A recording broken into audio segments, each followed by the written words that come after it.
Broadcasting Corporation. Radyo ng Pamilya. DZEC 1062.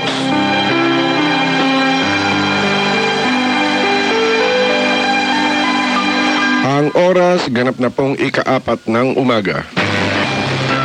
Saan man sulok ng mundo, kilala ang mga Pilipino bilang isang bansang wagas ang pagpapahalaga at di mapapantay ang pagmamahal sa pamilya. Dito na tayo sa Radyo ng Pamilya, mga mahal.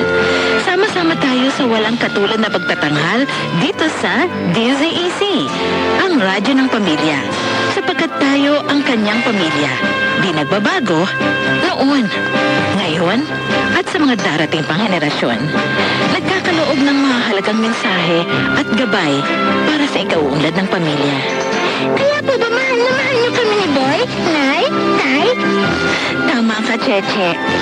Oo, Tay, pasyal ulit tayo sa sweldo mo, ha? Tapos, bili mo kami ng lobo sa ice cream.